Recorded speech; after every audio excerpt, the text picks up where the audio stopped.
જય માતાજી। આપ અત્યારે નિહાળી રહ્યા છો મારી યુટ્યુબ ચેનલ અખંડ આનંદ વેળાવદર।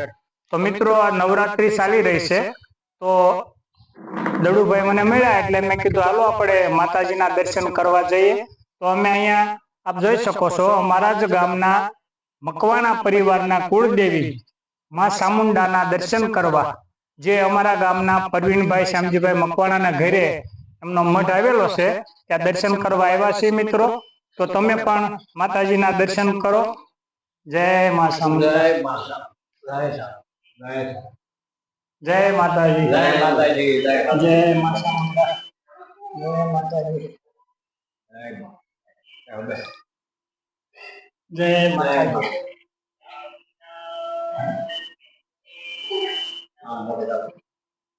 તો મિત્રો આ અમારા મકવાણા પરિવારના કુળદેવી છે, જ્યાં આજે અમે હું અને મારા વડીલ ભાઈ દડુભાઈ બંને આવ્યા છે।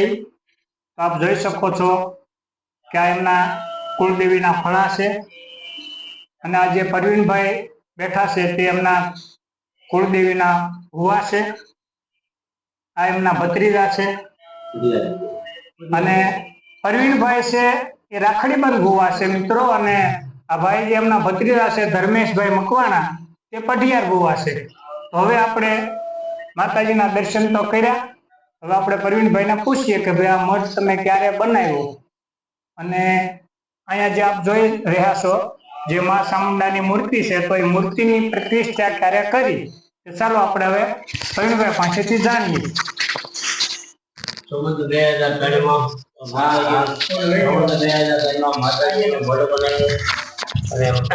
માતાજીને નવા ફળા કરીને વધારાવ્યા, પછી સંવત 2015-9-2021 શ્રાવણમાં મૂર્તિ બનાવી પ્રતિષ્ઠા કરી, માતાજીની પધરામણ કરી, 3 દિવસ યજ્ઞ રાખ્યો અને માતાજીને બિરાજમાન કર્યા। પછી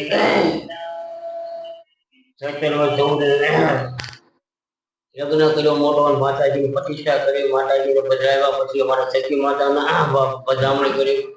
આ સતી માતા એ કોણ છે? હમણાં મેં ફોટાના દર્શન વારે કરું છું, જોઉં છું, પણ એ સતી માં કોણ? એ અમારા કેસરિયા મકવાણા છે ને એની દીકરી છે હળવદમાં। હળવદની અંદર સંસારની અંદર પોતાના પતિ યુદ્ધમાં કામ આવી ગયા, ખપી ગયા।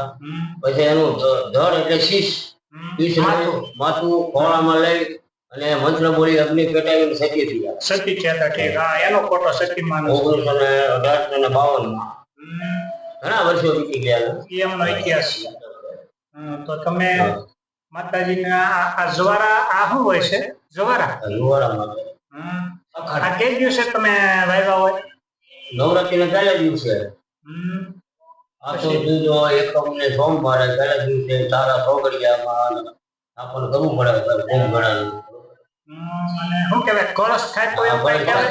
હા, કળશ થાય તો મિત્રો તો જો પરવીનભાઈ દર વર્ષે આવી રીતે પોતે મઠમાં કળશ સ્થાપે છે અને 9 દિવસ સુધી માતાજીની આરાધના કરે છે। 9 દિવસ કઈ બહાર ગામ જતા નથી, સતત એના કુળદેવી માં ભગવતી ચામુંડાના સેવા પૂજા કરે છે, ત્યારે 9 દિવસ દરમિયાન કે બહાર જતા નથી, બરાબર?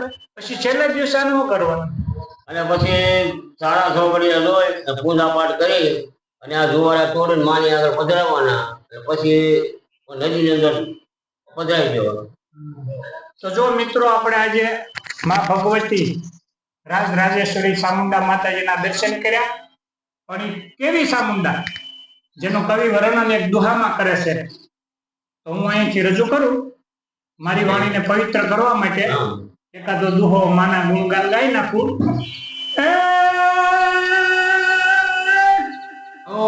જેદી મત દરિયે તોફાનમાં અને તમારું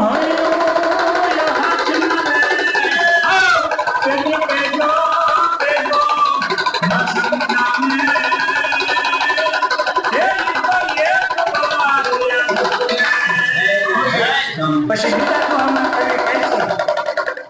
કે મરવા ટાણે જીવડો ને જો માયા ને પાથ ભરે, તેદી એને કેજો આમાં સામુંડ ને હે ઈ તો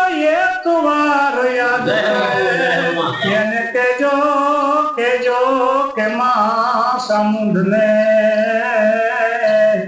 અરે રે ઈ તો એક વાર યાદ કરે. તો મિત્રો બધાને જય માતાજી. ફરી પાછા ક્યારેક સમય મળશે તો નવા વિડીયો સાથે મળશું. જો તમને આ વિડીયો ગમ્યો હોય તો લાઈક અને શેર કરવાનું ભૂલતા નહીં.